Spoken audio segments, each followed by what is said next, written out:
Bueno, entonces, como les comento, ese tema de la brecha, el conocimiento integral que estamos justamente promoviendo ahorita en esta clase, ¿no? De la realidad, justamente nos ayuda a poder conocer lo que es la definición de brecha. ¿De qué? De servicios públicos, que es lo que nosotros funcionarios públicos, lo que nosotros estudiosos de la administración pública, es lo que debemos de conocer y debemos llevar a la práctica, ¿no? Conocer justamente esta, bueno, antes de la brecha, tenemos que reconocer, primero, como les he dicho antes, qué servicios públicos brindamos a nivel de gobierno regional y a nivel de gobierno local, ¿no? A nivel de gobierno regional, ¿cuáles son los servicios públicos que brindan los gobiernos regionales? ¿Ah? Eso es importante que se reconozca, ¿no? A mí se me hace mucho más fácil, por ejemplo, reconocer los servicios públicos que se brindan a nivel municipal, pero a nivel de gobierno regional se me hace un poco más complicado, ¿no? Y quizás también sea por esa falta de asignación de funciones de descentralización que se necesitan en el Perú. Yo creo que por eso se me hace un poco más complicado, ¿no? En los gobiernos regionales, un poco de lo que conozco, por ejemplo, ahora se les ha delegado dar brevetes, me parece, ¿no? Brevetes en el tema de transportes. Se les ha designado también ellos tienen funciones de servicio público sobre las carreteras departamentales, tienen que dar un tipo de servicio ahí de mantenimiento, de garantizar la transitabilidad de las vías departamentales, ¿no? Porque sobre las nacionales es el gobierno central y sobre las vías urbanas son los distritos, ¿no? Entonces, eso también, como les digo, es importante.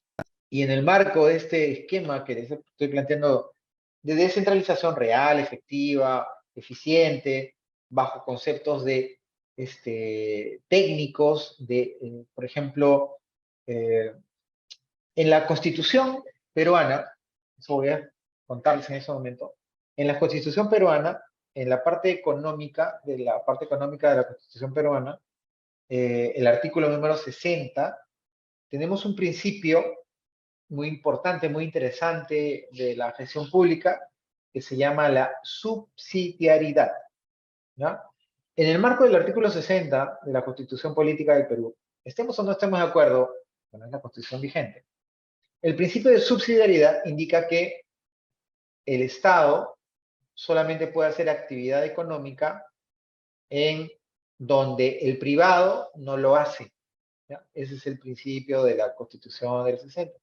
Que seguramente es algo de lo que quieren cambiar la Constitución, quieren cambiarlo, ¿no? Porque quieren que el Estado también intervenga seguramente en algunas otras excepciones. Pero bueno, ahorita, yo lo que quiero concentrarme en ese momento es el tema del principio de subsidiariedad. Entonces, pero, ¿cuál es este principio de subsidiariedad en general? Ya? El del artículo 60 ya se los dije. Ahora, el principio de subsidiariedad, en realidad, es un principio general que te indica que, por ejemplo, el Estado. Bueno, en este caso el Estado, el Estado peruano en general, contra el tema del privado.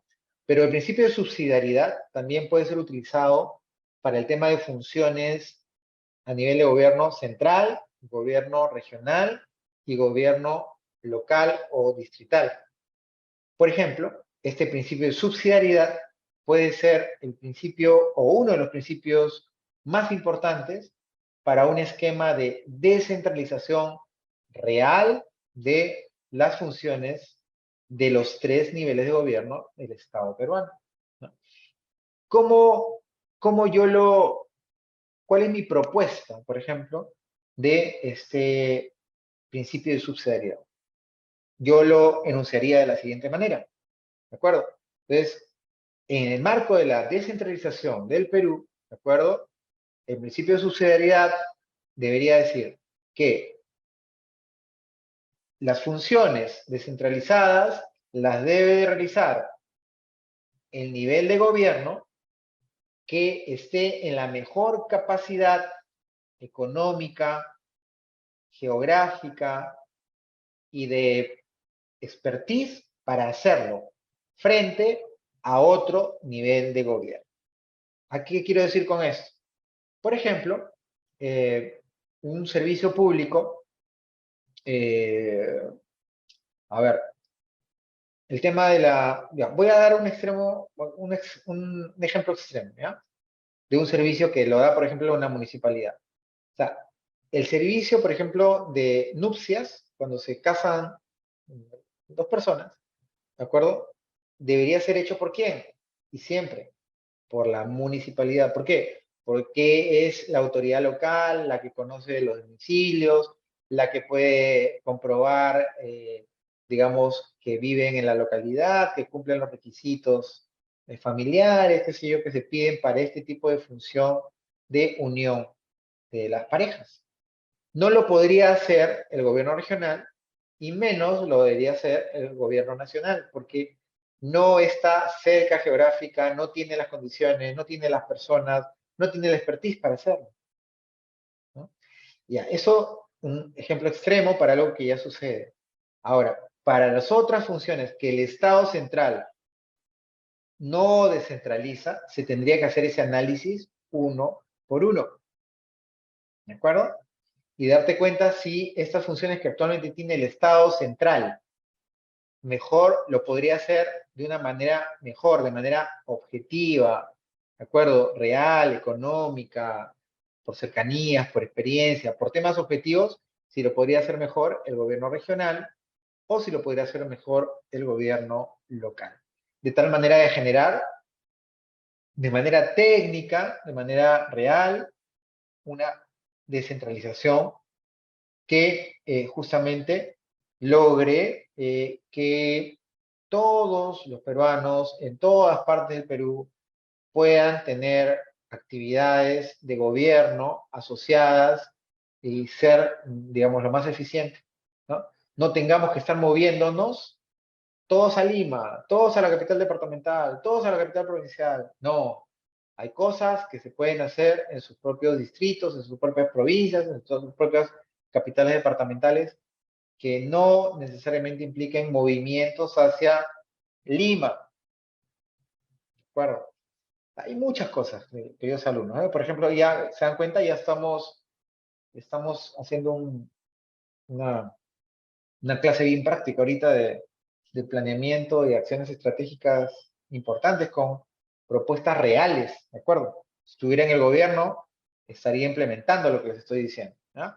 Y no me quedo callado y me gustaría que, si están de acuerdo conmigo, o lo hagan o lo mejoren, lo que estoy yo proponiendo. Porque no interesa quién lo haga, interesa que lo hagamos. A mí no me interesa yo figurar.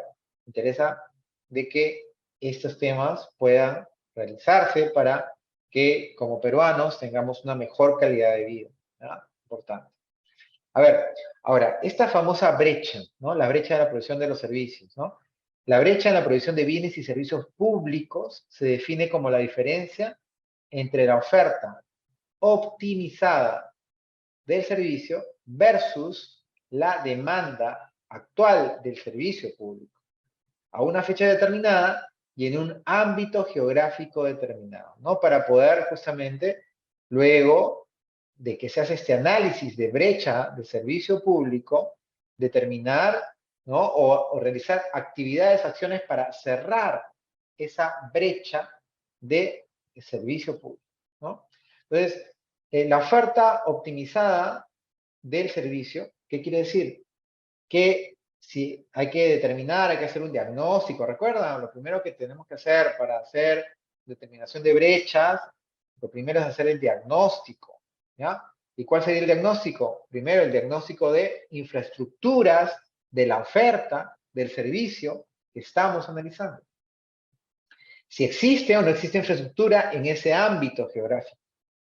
Si existe o no existe primero. Y si existe, ¿dónde están? Georreferenciadamente. Y la siguiente pregunta será, ¿están operativas o no están operativas? ¿Funcionan o no funcionan? Segunda respuesta que hay que hacer para todas las infraestructuras. Tercera pregunta, ¿tiene mantenimiento o no tiene mantenimiento? ¿Sí o no? Para todas las infraestructuras georreferenciadas.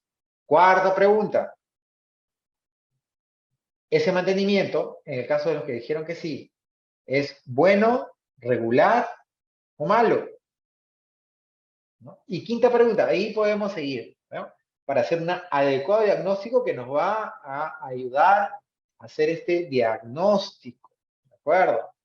¿No? Entonces, contestando una serie de preguntas, vamos viendo, vamos identificando brechas en primer lugar, brechas de infraestructura, ¿no? Luego brechas de cobertura geográfica, luego brechas en lo que es, digamos, los servicios, la calidad digamos, de la gestión sobre esas infraestructuras, ¿de acuerdo?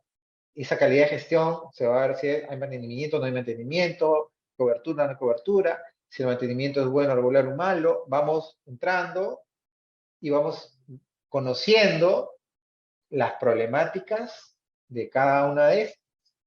Y en base a ese diagnóstico, ustedes van a estar, ustedes y nosotros, y yo, vamos a estar en capacidad para poder plantear soluciones de gestión y soluciones de cierre de brechas, ¿no?